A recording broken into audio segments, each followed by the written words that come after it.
pada malam 5 Januari 2024, Mason Drake, seorang remaja berusia 16 tahun, memulakan perjalanannya di Interstate 40 di Yukon, Oklahoma. Mason memandu kenderaan jenis Dodge Charger berwarna hitam yang baru dibelinya. Pada waktu itu, dia dalam perjalanan ke latihan bola keranjang dengan nombor plat sementara di belakang keretanya kerana kereta baru yang dibelinya masih dalam proses pendaftaran rasmi. Undang-undang Oklahoma membenarkan kenderaan baru dipandu secara sah dengan teks sementara sehingga plat tetap dikeluarkan. Disebabkan peningkatan penggunaan plat sementara, pihak berkuasa mula lebih kerap memberhentikan kenderaan jenis ini kerana nombor plat pada tag ini kadangkala sukar dilihat dengan jelas.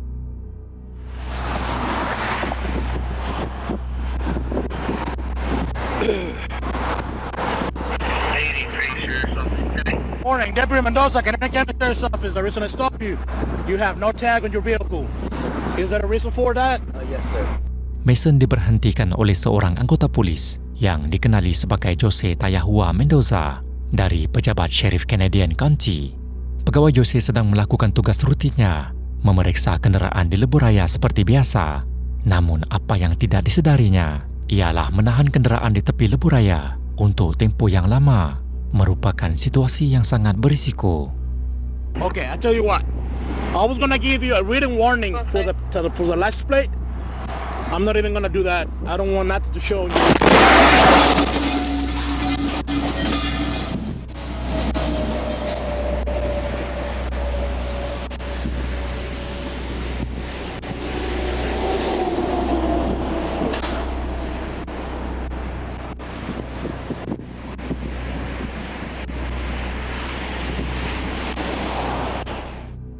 Sebuah lori pikap yang membawa trailer secara tiba-tiba hilang kawalan dan melanggar kenderaan Mason serta pegawai Jose.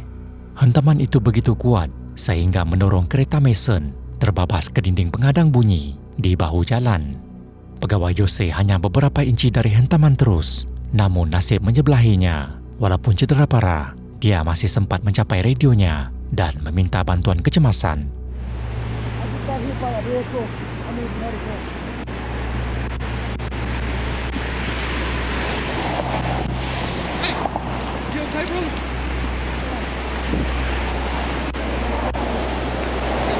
Is your leg okay? Namun pasukan bomba dan pasukan perawatan mengambil masa kira-kira 24 minit untuk mengeluarkan Mason yang tersepit di tempat duduk pemandu. Mason mengalami kecederaan serius termasuk patah tulang rusuk, kerosakan saraf di sebelah kanan badan dan paru-paru berlubang. Kecederaan pada lutut dan belakang membuatkan dia tidak mampu berjalan atau bercakap pada awalnya. Mason kemudiannya segera dibawa ke hospital untuk menjalani pembedahan pada otak akibat pendarahan. Dia menghabiskan hampir 3 minggu di hospital berjuang untuk hidupnya. Dilaporkan anggota yang tiba di lokasi didakwa tidak terus memeriksa atau memberi bantuan kepada Mason. Bersama rakaman dashcam yang dikatakan menangkap seorang pegawai polis berkata, "Saya tidak mempedulikan mereka," turut dianggap sebagai faktor yang memburukkan keadaannya.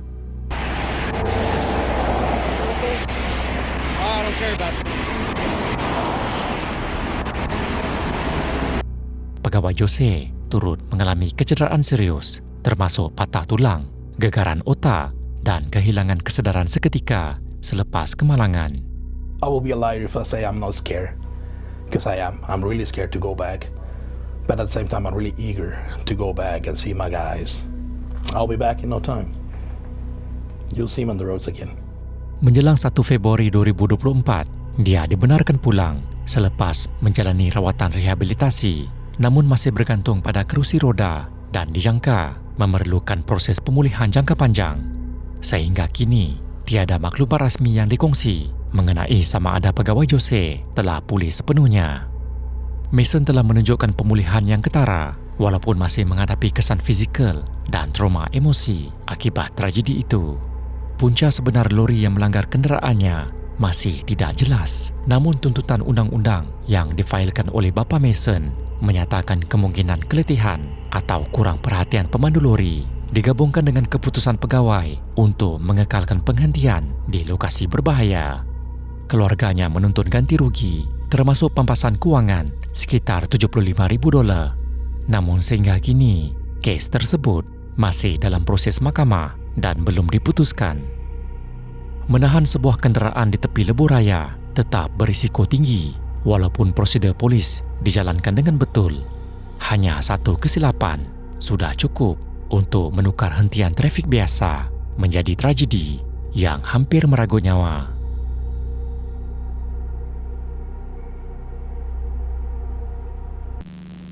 Tyson Pierce, seorang YouTuber, memiliki saluran yang memfokuskan kepada perjalanan, aktiviti luar dan asas-asas bertahan hidup di alam semula jadi. Namun pada 21 Mei 2022, semua latihan dan kemahiran yang telah dipelajarinya diuji sepenuhnya apabila satu tragedi yang tidak disangka terjadi.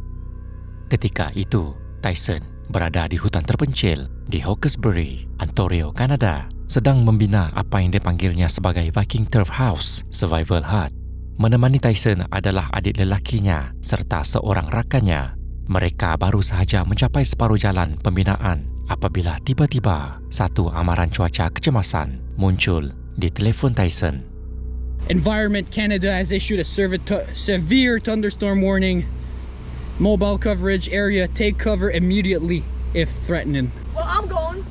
Namun kesemua mereka berada di tengah hutan terpencil tanpa sebarang masa untuk melarikan diri. Holy What the hell? Oh my god.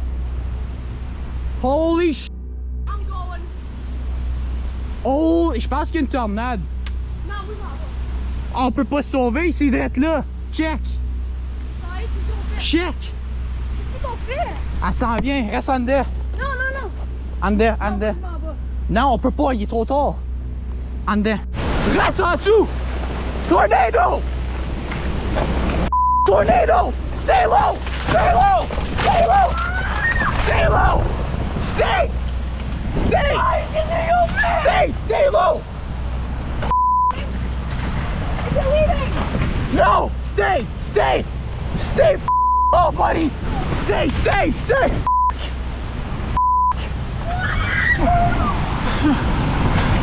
Stay, stay. Finish this small ball. Finish small ball. Finish small ball. Guys, are we gonna die? Are we Stay low. gonna die? No, no, we're Okay, good. We're good. We're good. Fuck. No, we're dying. We're dying. We're dying. No, stay, stay. Fuck. Shit, bro. Fuck. Oh my god. Guys. Stay, stay, Stay, Miguel. stay, stay. We're gonna wait until. Holy shit. No, guys, please, don't make me. C'est good, on est good. On est good? Oui, sir. 100% sir. Please, God, please, please. God, no. s'il vous plaît. S'il vous plaît. Oh my god, no. Please, no. Stay low, stay low. No. Stay, stay. No. Holy Tyson, please. Stay, stay. Stay, stay, stay, stay. Please, God, please. God, please. Sorry. I'm like so blessed. C'est good, on est good, on est good, on est good, on est good. On est bon. On est good. On est good. On est correct. On est pas good. On est correct, guys. On est good. On est good. S'il vous plaît, s'il vous plaît. S'il vous plaît. Disebabkan kestabilan luar biasa pondok yang dibina oleh Tyson, kesemua mereka berjaya terselamat tanpa sebarang kecederaan. Let's go. Let's go. Tante, merci à God. Thank you, God. Beberapa hari kemudian, Tyson kembali ke kawasan itu untuk memeriksa keadaan sekeliling dan menilai kesan ribut terhadap hutan serta struktur yang dibinanya. That's my cabin. 2 trees. 2.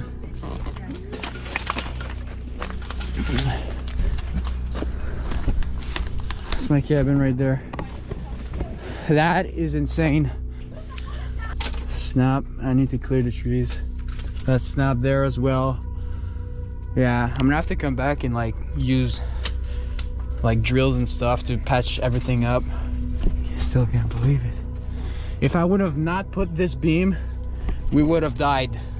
Pokok-pokok di sekeliling pondok itu telah tercabut dan rebah ke tanah, namun pondok itu masih utuh. Malah mereka berjaya menemui basikal mereka yang tertimbus di bawah salah satu pokok yang tumbang. Who's that loud? Oh yes. Oh my god, no way. Bro. Our bikes are good. Wow. Good spot. My bike. Our bikes are good. Bikes are good. Pondok survival itu sebenarnya telah menyelamatkan nyawa mereka. Bagi Tyson, ia merupakan satu keajaiban kerana mereka semua berjaya melarikan diri tanpa sebarang kecederaan. Let's go. Yes. Thank you. Thank you. Jennifer Grosbeck berusia 25 tahun, seorang pelajar dalam bidang pembantu perubatan, juga seorang ibu tunggal. Sebelum ini Jennifer pernah berkahwin dengan seorang lelaki bernama Devin Trafny. Hasil perkahwinan itu, mereka dikurniakan seorang bayi perempuan bernama Lily. Namun perkahwinan mereka tidak kekal lama. Selepas berpisah, Jennifer terpaksa memikul tanggungjawab membesarkan anaknya seorang diri. Seperti ramai ibu muda lain yang bertungkus lumus untuk membina kehidupan yang sempurna dan stabil. Namun pada malam 6 Mac 2015, segalanya berubah dalam sekelip mata. Kira-kira jam 10.30 malam, Jennifer bersama anak perempuannya, Lily, yang berusia 18 bulan, dalam perjalanan pulang ke rumahnya melalui sebuah lebuh raya di Spanish Fork, Canyon, Utah. Kawasan ini merupakan ngarai semula jadi yang terkenal dengan jalan yang mengikut alur sungai dan pergunungan. Walaupun menawarkan pemandangan yang menakjubkan, laluan ini sangat berbahaya. Sejak awal tahun 90-an, kawasan ini mencatat puluhan kemalangan maut jauh lebih tinggi berbanding jalan lain di sekitarnya. Kebanyakan kemalangan berlaku apabila pemandu gagal menguasai seleko tajam atau tersasar ke lorong bertentangan. Pada waktu itu, Jennifer memandu kenderaan jenis Dodge sedan berwarna merah. Lily duduk di tempat duduk belakang. Malangnya kereta yang dipandu Jennifer tiba-tiba hilang kawalan dan melanggar penghadang konkrit di hujung sebuah jambatan. Kenderaan itu terjunam ke dalam sungai dalam keadaan terbalik. Sebahagian besarnya tenggelam ke dalam air. Situasi menjadi lebih kritikal kerana kereta itu tersembunyi dan tidak kelihatan dari jalan utama kerana kedudukannya di bawah jambatan. Walaupun beberapa penduduk di kawasan sekitar terdengar bunyi dentuman kuat semasa kejadian, mereka tidak menemui apa-apa yang mencurigakan ketika memeriksa kawasan itu. Jennifer dan Lily terperangkap dalam kesejukan air sungai yang hampir membeku tanpa sesiapa mengetahui lokasi sebenar mereka. 14 jam kemudian, pada tengah hari Sabtu, 7 Mac 2015, sekitar jam 12.24 tengah hari, seorang pemancing ternampak bangkai kereta itu dan segera menghubungi talian kecemasan. Are you guys aware there's a car in the river on the south end of Spanish Fork Main Street over the bridge? What kind of car is it? It's a red Cavalier. And you see the person? Yeah, I can see a hand. Do they look like they're moving at all? No, they don't. It's upside down. The top's squished and there's water in there. And it is upside down or right side up? It's upside down.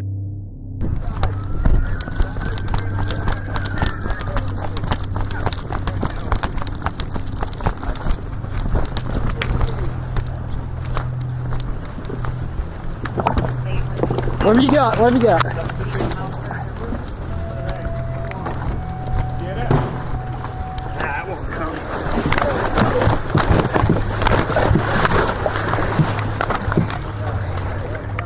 Ketika mereka menghampiri kereta yang tenggelam, sesuatu yang tidak dijangka berlaku. Here, get over here, Beddoes. We're helping. We're coming. Here, get down here and read and try and flip it. Man.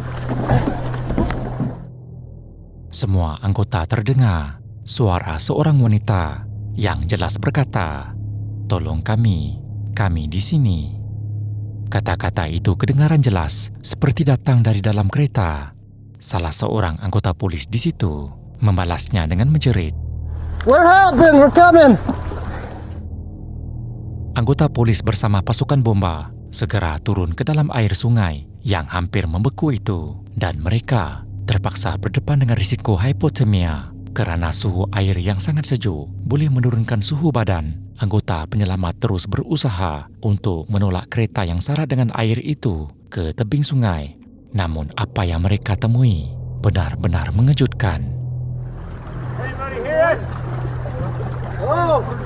God, there's a baby. God. Oh, fuck. Here you go.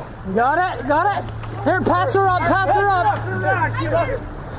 Pass her up. Here, right here, right here. Go. Jennifer Grosbeck ditemui sudah tidak bernyawa, namun Lily ditemui masih bernafas, tergantung di kerusi keselamatan di tempat duduk belakang dengan hujung rambutnya hanya beberapa inci dari permukaan air.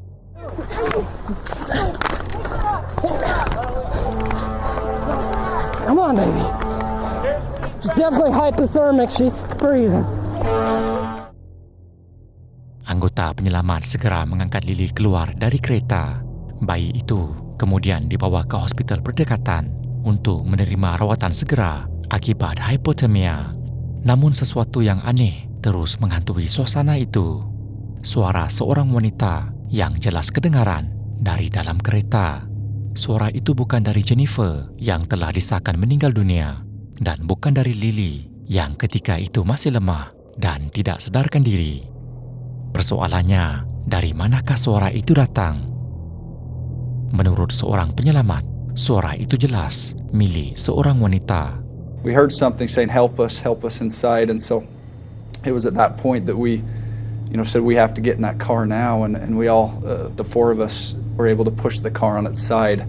And that's when I looked inside and was able to see the infant strapped in the back seat. Pegawai Taylor Bedos, salah seorang penyelamat di situ, berkata dia tidak akan mempercayai apa yang berlaku sekiranya anggota penyelamat lain tidak turut mendengar suara itu. So you actually heard a voice calling out, "Help me." Do you know who that was? At first we didn't know if it was someone inside the car, if it was what that voice was. I assumed that it was someone in the car saying, "Help me." That's why we responded saying, "We're trying. We're going to get inside and help you. We're doing the best we can." We got together and we all heard the same, voice. 4 anggota polis yang terlibat semasa operasi menyelamat semua bersetuju bahawa mereka mendengar suara dari kereta yang tenggelam. Suara itu kedengaran seperti seorang wanita memanggil, "Help me," atau memohon pertolongan.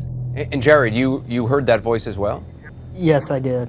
Like Officer Bedos has said, more than one of us, of the 4 officers that were there, responded back saying we're here to help. Walaupun semua anggota yang terlibat berkata mereka mendengar suara itu, rakaman kamera badan tidak menangkap suara tersebut. Jadi dari segi bukti rakaman, suara itu tidak kedengaran dalam video. Ramai yang menganggapnya sebagai satu keajaiban, namun tiada penjelasan rasmi mengenainya, menjadikan suara ini salah satu elemen paling misteri dalam kejadian tersebut. Lily kini pulih sepenuhnya, sehat dan ceria, seperti kanak-kanak lain seusianya, dan berada di bawah penjagaan ahli keluarga terdekat, termasuk bapa kandungnya.